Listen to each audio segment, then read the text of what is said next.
Hello everyone. So, what happened in this game between the American Hans Niemann and the Russian Vladimir Fedoseev? Because the Russian Grandmaster is going to resign after only 16 moves. We're going to try to understand and break down what caused his downfall so quickly. So Hans Niemann has white, and he started with the pawn to 4. The opening is actually quite a solid one, and it's played very quickly.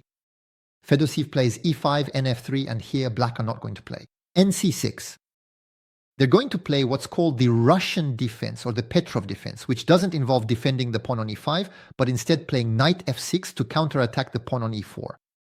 So here, both players are going to play the main line. Niemann takes the pawn on a5, d6 to chase the knight, which retreats to f3, knight takes a4. d4 is played, d5 to stabilize the knight, bishop d3. We develop by putting a bit of pressure on this knight, bishop, d6, both players are going to castle very quickly. You see, we're already at the 7th move. And in 9 moves, black resigns. Pretty incredible, isn't it? So let's look at what happens next. The c4 push to try to divert the pawn on d5 from protecting the knight. So obviously black consolidates with c6. Rook 1, increasing the pressure. Bishop f5 defending. Queen b3. The queen comes to b3 to attack the pawn on d5, but also to attack the pawn on b7. And now black is playing queen d7. It is not possible to go and win the d5 pawn, because on pawn takes, queen takes, the queen would be in the sights of the black queen. And so there would be bishop takes h2 check and we would lose the queen. So obviously Hans Niemann understands this and instead will play c5. He pushes back the bishop, takes space. The bishop is placed on c7. And here it's the same theme. If the queen comes to take the pawn, b7, there will be bishop takes h2 check and we can catch the queen. So Niemann will instead play knight to c3 to increase the pressure on the pawn on d4. And here, it's the first moment where Fedoseev will really start thinking in the game. He will take more than 5 minutes. Let me remind you that this is a long game, a game of more than 2 hours for each player. So the players have time. So why is he thinking? Fedoseev, listen carefully because this is the first moment that will later explain why he will quickly lose this game. In reality, Fedoseev here is trying to make a combination work. He wants to do it, knight princessen. Because ever since the knight on c3 developed to this square, the queen no longer protects the bishop. And knight takes c5 would allow an attack on the queen, but also free the bishop, who could then take the other bishop.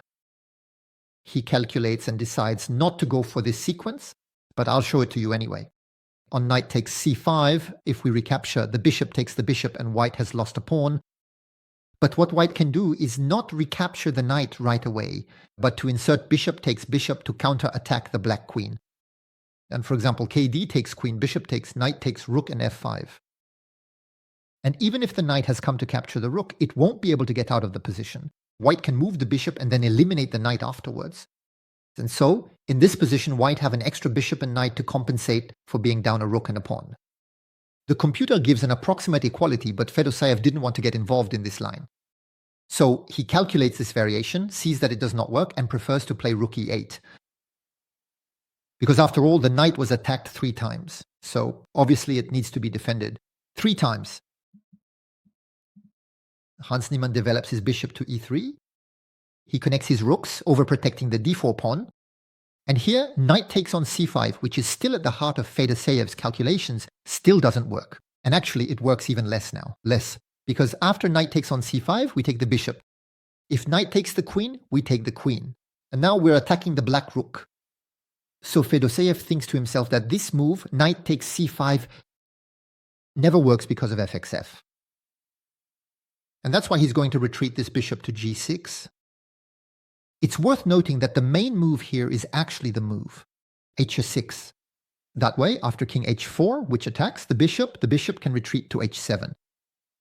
But Fedoseev plays bishop g6 because he wants to make this sacrifice on c5 work. Hans Niemann plays g3, and now Fedoseev, for him it works now. He wants to carry out his combination, and he does it. He plays knight, takes c5. And after pawn takes, he grabs the bishop. He has won a pawn. But he forgot something. He completely overlooked the fact that the pawn on g3 was now blocking the bishop's ability to capture the h2 pawn. In fact, Hans Niemann hadn't played that shot for nothing. He had played that move to try and capture the pawn, b7, to counterattack on the b7 pawn. And so queen takes b7. Hans Niemann retrieves his pawn. But as you understood, he's now attacking the rook. And now Fedoseev thinks for a moment and resigns. Why does he resign? Let's imagine black plays knight to a6. Now all the black pieces seem protected. But there's a move that's decisive for white. So the game stopped, he resigned, Vladimir Fedoseev. But would you have found this move if the game had continued? I invite you to pause the video and take your time to think about it. So what would have been the fatal move for black in this position? Note that knight d4 is a good move. But the best move is knight e5. Magnificent. Let's try to understand why. We quickly see that the bishop can't take the knight, otherwise the white queen would win the black queen. If the rook takes the knight, then the a8 rook is no longer protected, so that doesn't work either. And on top of that, if we take the rook with check and the rook comes back, we could now take the pawn on a7. So we understand that bishop takes and rook takes knight are not possible. So we can look at moving the queen away because the black queen is under attack. But if she goes to d8, the knight can capture the bishop on d3 and we win a piece. And if the queen goes to c8, we can exchange queens and in any square win a piece with the bishop on d3. According to the computer, the best response for black would be to play rook to b8 to counterattack the queen. And there is a completely decisive move for white. Queen takes c6, which gives more than a 4-point lead for white. But personally, I like the computer's second move here, which I find is easy to play. It's queen takes knight. Because if black take the queen, we take the queen as well and we have an extra piece with white. And if black take the knight, we take the bishop and we still have an extra piece with white. So in this position, whether queen takes c6 or queen takes knight, both are decisive moves that win for white. And that's why Vladimir Fedoseev chose to resign in this game. Now it turns out that in this first round of the Wijk tournament, Tata Steel, there was another very short game with a terrible blunder by a grandmaster. And not just any grandmaster, it was Anish Giri, world number 6. And you'll see how a top world player in a classical game can lose like a beginner. So let's look at the game. Vincent Keymer has white, he plays d4, Anish Giri plays d5, and in fact the opening will very quickly equalize. There's c4, so Anish Giri takes, making it the queen's gambit accepted. Knight to f3, knight to f6, e3. That frees the bishop to recapture the pawn on c4, e6. Bishop takes on c4, and now Anish Giri plays c5. He does to white what white did to him. White used the c-pawn to eliminate the d5 pawn, and now black uses the c-pawn to eliminate the pawn on d4. And that's why the pawn's structure will quickly become equal. Kingside castling i6, rook e1, knight c6, pressure on d4, knight c3, bishop e7, and now there's the capture on c5. The exchange of queens, queen takes d1, rook takes d1, bishop takes c5, and you see that the structure of pawns is quite equal. White play king d2, they want to come back to b3 to attack the bishop. Kingside castling. King b3, the bishop comes to a7. fe2 is played. td8, the rooks are going to be exchanged on the file. fd2, fd7, fe1, fe8. So we see that the position is quite equal. King f1. Rook c8. There is the capture of the rook on d8. Rook recaptures. Rook c1, h6 is played, and knight f4. So knight f4 is a move that we are threatening to enter c5 to then attack. b7. If b7 advances, it is the pawn a6 that will fall. And there, Anish Giri finds an interesting move. He plays knight d4. He sacrifices his knight to recover the one on a4. So pawn recaptures, bishop recaptures, but now Anish Giri is going to be in trouble after the move rook c7. White penetrate the black position and attack the pawn on b7. And here Anish Giri is going to defend in a passive way. He will play rook b8. The best move, according to the computer, is bishop c6. But why didn't Anish Giri play this move, which actually seems intuitive? It's certainly because of bishop takes a6. If you recapture, you lose the bishop.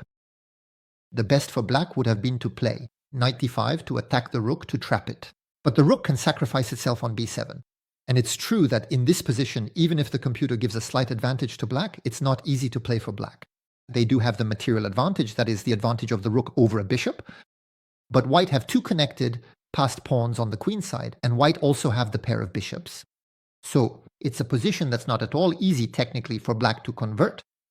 But as I told you on the attack of the b7 pawn, Anish Giri responded passively with rook b8.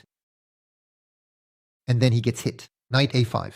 The attack on b7. And so Anish Giri prefers to give up the b7 pawn to go and take the d4 pawn. But that's a completely losing move. What will happen? I invite you to play the video without pausing so you can find the move that leads to Anish Giri's resignation in this position. So Anish Giri simply hadn't seen that the rook didn't have to take the b7 pawn. It comes back to c4, fork of the two bishops, and Anish Giri resigns. In this position, he loses a piece without any compensation. You see, we're talking about top grandmasters here. Players from the world elite still make incredible mistakes in long games, games where you have more than 2 hours to reach the 40th move. And if you reach the 40th move, you even get a time bonus. But well, that didn't happen in these two games. So you see a rather strange start to the tournament. I will be following this tournament round by round to see how this great Tata Steel tournament develops, where top players are competing. But for this first round, I wanted to draw your attention to blunders, mistakes, and very quick defeats in the opening. If you enjoyed the video, you can give me a thumbs up, comment, share the video, and support the channel. Goodbye, everyone.